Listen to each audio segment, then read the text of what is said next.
In 1975, though, there was an event that had a significant impact on me, and that's when we engaged the Soviet whaling fleet off the northern coast of California, and that was in June of '75. And we had come up with this idea to put ourselves between the harpoon and the whales. We were reading a lot of Gandhi at the time. We thought we all had to do was get in front of the harpoons and they stop whaling. So Bob Hunter and I found ourselves in a small inflatable boat in front of a 150-foot Soviet steel harpoon vessel bearing down on us at about 20 knots. And in front of us were 8 sperm whales for their life. And every time the harpooner tried to get a shot, I'd block the harpoon. And this worked for about 25 minutes. And then the captain on the Soviet vessel came down the catwalk and screamed into the ear of the harpooner and then looked at us, smiled, and brought his finger across his throat like that. And that's when I realized Gandhi wasn't going to pull us through that day. And a few moments later, there was this incredible explosion, and this harpoon flew over our head and slammed into the backside of one of the females in the pod.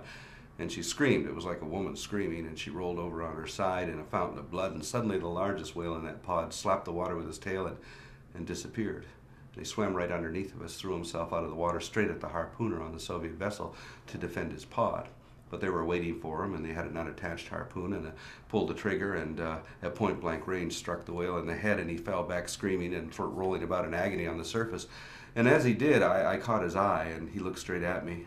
And he dove, and this time I saw a trail of bloody bubbles coming at us really fast. And he came up and out of the water at an angle so that the next move would be to fall right on top of us to crush us.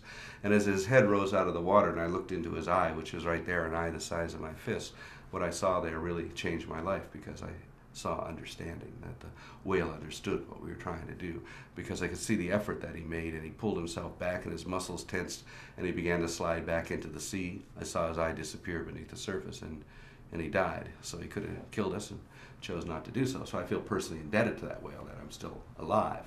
But the other thing I saw in that eye was pity. And not for himself, but for us, that we could take life so thoughtlessly without any mercy. And for what? Why were we killing those whales? The Russians were killing sperm whales for spermaceti oil, which is used for lubricating high heat resistant machinery.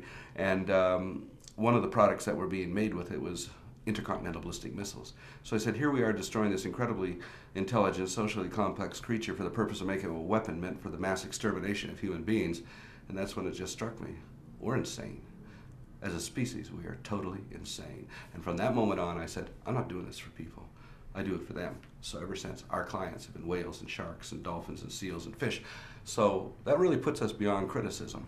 People can say whatever they want. We don't care. We don't care what people think. We defend our clients, and our clients are the whales.